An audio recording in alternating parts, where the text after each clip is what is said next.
Hello friends, आज की जो ये वीडियो है इसको स्टार्ट करने से पहले मैं आपको बता देना चाह रही हूँ कि हम जो है इंडियन ज्योग्राफी के साथ साथ जो है ज्योग्राफिकल थॉट का जो 5 सिद्धांत डेली यहाँ पे करने वाले हैं, जो वीडियो के लास्ट में आपको कराए जाएंगे। तो आपको उनको ध्यान से सुनना है और कॉपी में नोट डाउन कर लेना है, ठीक है। ये एज इट इज आपके एग्जाम में, नेट के एग्जाम में जो सिद्धांत है वो पूछ लिए जाते हैं। चलिए आज की वीडियो हम स्टार्ट करते हैं। आज का जो हमारा टॉपिक है वो है पारदेशिक हिमालय का पारदेशिक विभाजन, ठीक है। तो इससे पहले हम देख लेते हैं कि जो हिमालय है उसका जो निर्माण की प्रक्रिया है वो किस प्रकार से बनी है, ठीक है। तो सबसे पहले जो आज हम पृथ्वी देख रहे हैं वो ऐसी नहीं थी। जो पृथ्वी थी वो एक स्थलीय खंड था, ठीक है। और उस स्थलीय खंड के चारों तरफ जो है जलीय भाग स्थित था, ठीक है। ये हमारा स्थलीय खंड जो था उसको पेंजिया नाम दिया गया। पेंजिया जो कि स्थलीय भाग था, ठीक है। जो बीच में स्थलीय भाग था उसके चारों तरफ जलीय भाग था। जो जलीय भाग था उसको पैंथालासा कहा गया।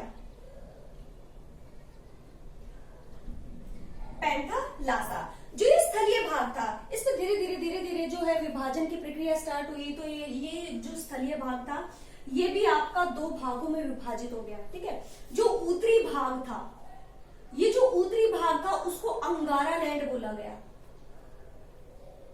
और जो दक्षिणी भाग था, ये जो दक्षिणी भाग, इसको गोंडवाना लैंड का नाम दिया गया। अब ये जो गोंडवाना लैंड था और अंगारा लैंड था, इसके बीच में जो हमारे यहाँ पे जो जलीय भाग था पैंथालासा जिसको नाम दिया गया, वही भाग जो है यहाँ पे स्थित हो गया और इसको नाम दिया गया टेथिस सागर। आज जो हमारा हिमालय है, जहां हिमालय है वहां पे पहले क्या था? टेथिस सागर। टेथिस सागर से ही जो है आज हिमालय की उत्पत्ति हुई है, इसीलिए जो है हिमालय का गर्भगृह किसे कहा जाता है? टेथिस सागर को।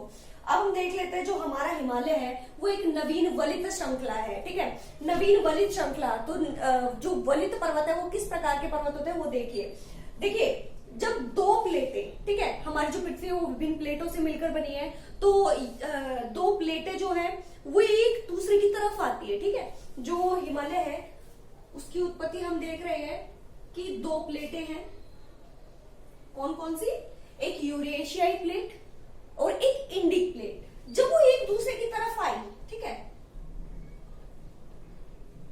जब वो एक दूसरे की तरफ आई तो दबाव पड़ा। दबाव पड़ने से जो है एक इस तरह की आकृति का निर्माण हुआ, ठीक है। जैसे हम जो रबड़ होती है उसको खींचते हैं और खींचने के बाद जब उसको वापस से छोड़ा जाता है तो इस प्रकार की एक आकृति बनती है, ठीक है। ये जो आकृति है इसको बोलते हैं हम वलन, ठीक है। इसी प्रकार की आकृति से जो है आपके वलित पर्वतों का निर्माण होता है। तो हमारा जो हिमालय है वो एक नवीन वलित श्रृंखला है और जिसका जो गर्भगृह है वो क्या कहलाता है? टेथिस सागर, ठीक है। इसके बाद हम स्टार्ट करते हैं। सिडनी बुराड जो है उन्होंने हिमालय का जो वर्गीकरण किया है वो किस आधार पर किया है, ठीक है। तो जो हिमालय है, सिडनी बुराड ने हिमालय का पारदेशिक वर्गीकरण जो किया है, तो उसमें जो है जब भी किसी भी स्थान का किसी भी चीज का जब विभाजन किया जाता है तो एक जो विभाजन रेखा है वो निर्धारित की जाती है। तो जो सिडनी बुराड थे उन्होंने जो पारदेशिक वर्गीकरण किया उसमें 4 हिमालय को लिया है प्रदेशों के अकॉर्डिंग, ठीक है। सबसे पहले जो हिमालय है वो कहलाया आपका पंजाब हिमालय, ठीक है। दूसरा आपका कहलाया कुमायूं हिमालय।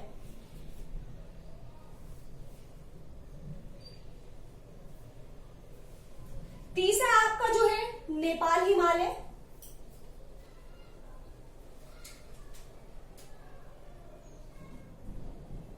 चौथा जो था आपका यहां असम हिमालय।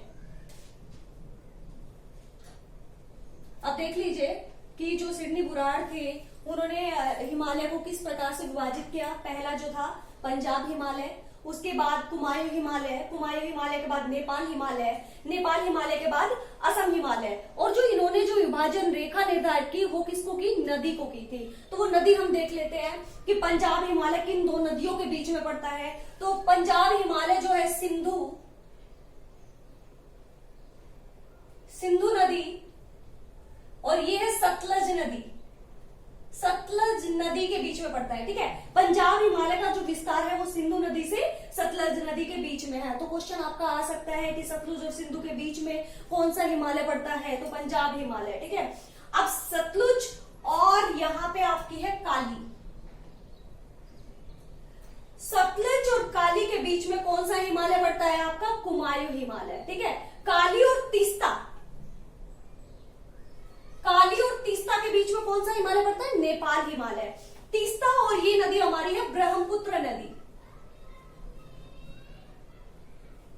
तो तीस्ता और ब्रह्मपुत्र नदी जो है उसके बीच में कौन सा हिमालय पड़ता है, असम हिमालय। ठीक है, अब हम इनका देखते हैं कि जो हिमालय है, जो जैसे पंजाब हिमालय, वो कितना एरिया घेरता है। तो पंजाब हिमालय जो एरिया घेरता है वो है 500 किलोमीटर, और जो आपका कुमायूं हिमालय है वो कितना एरिया घेरता है, 320 किलोमीटर।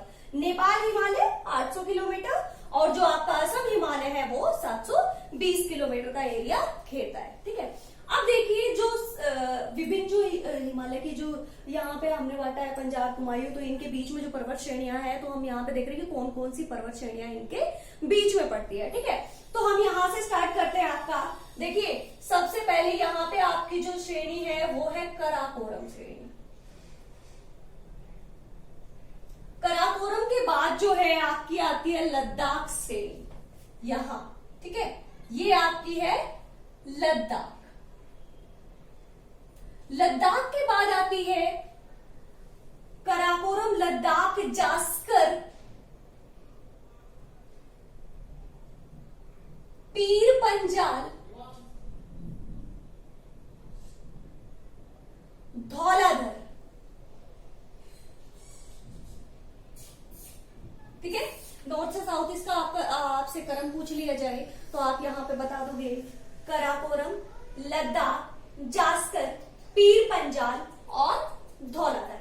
अब देखिए पंजाब हिमालय के बीच में कौन कौन सी नदियां, कौन कौन सी पर्वत श्रेणियां पड़ती है आपकी, जास्कर, पीर पंजाल और धौलाधर।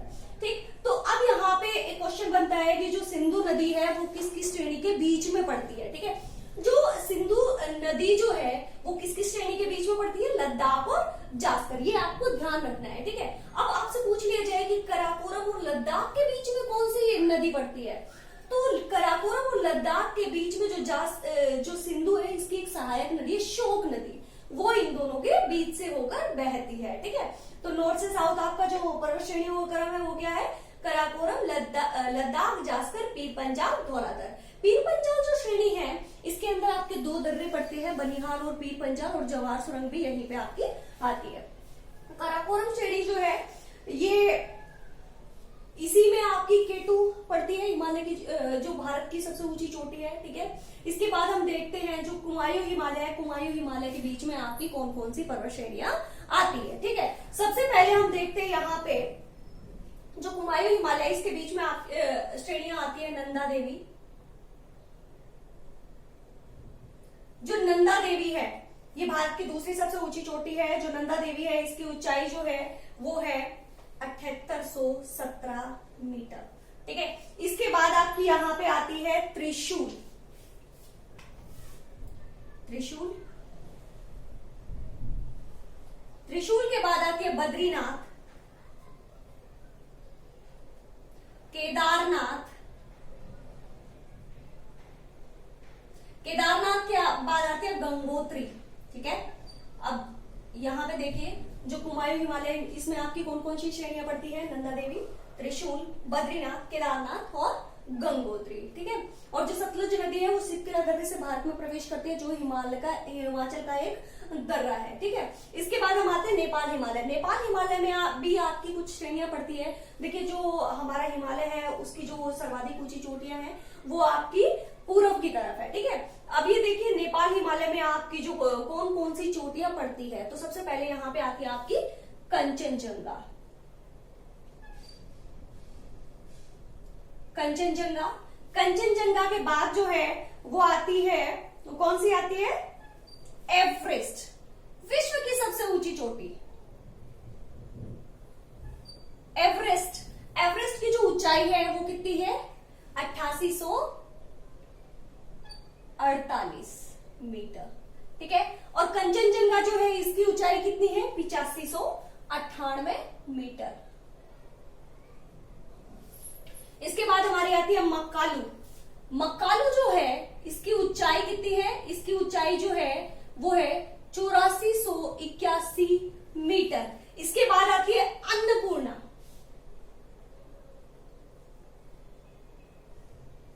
अन्नपूर्णा जो है इसकी जो ऊंचाई है वो कितनी है 8076 मीटर। इसके बाद जो हमारी यहाँ पे जो पर्वत श्रेणी है वो हमारी है धौलागिरी। ठीक है, जो धौलागिरी है इसकी जो ऊंचाई है 8172 है। तो धौलागिरी इसकी ऊंचाई 8172 मीटर। ठीक है, 8172 धौलागिरी। तो इसके बाद जो ये तो हमारी थी नेपाल हिमालय की श्रेणियां। इसके बाद जो है आपका आता है असम हिमालय। असम हिमालय में भी आपकी जो पर्वत श्रेणियां पड़ती है वो कौन सी है, अबोर, डफला, मीरी, अबोर और मिश्मी। ठीक है, ध्यान रखना जो असम हिमालय इसमें कौन कौन सी है, डफला, मिरी, अबोर, मिश्मी। डफला, मिरी, अबोर, मिश्मी। इसी के साथ साथ जो अरुणाचल प्रदेश में एक और पर्वत श्रेणी है कौन सी है, पटकाई बूम। इसके बाद जो नीचे जब आते हैं हम यहाँ, ये भी हिमालय का कुछ एरिया है।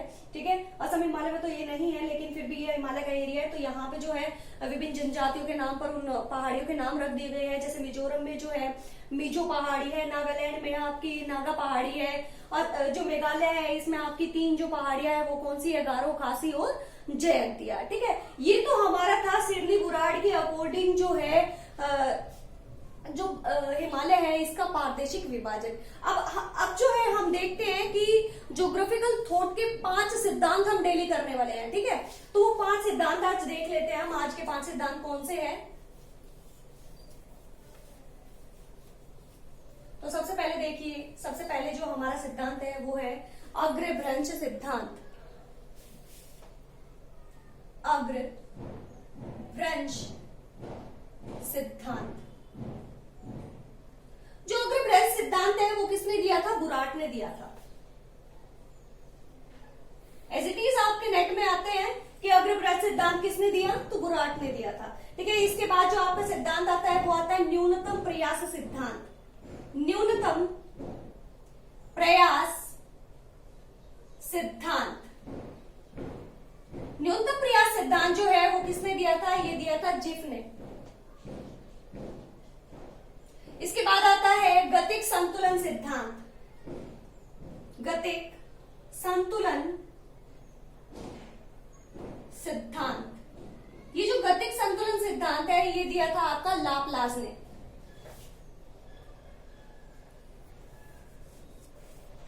ठीक है, इसके बाद सिद्धांत आता है आपका अवतलन सिद्धांत। अवतलन सिद्धांत किसने दिया था,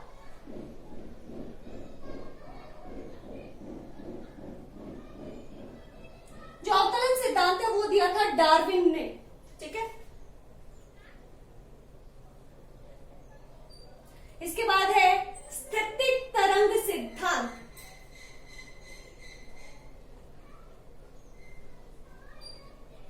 तरंग सिद्धांत। ये जो तरंग सिद्धांत है, स्थैतिक तरंग सिद्धांत, ये दिया था आपका हैरिस महोदय ने।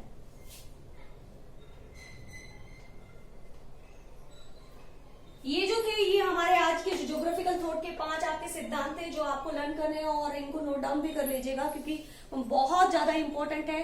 तो अगर आपको हमारा वीडियो जो है वो पसंद आए तो लाइक जरूर कीजिएगा और हमारे चैनल को सब्सक्राइब कीजिएगा। Thank you.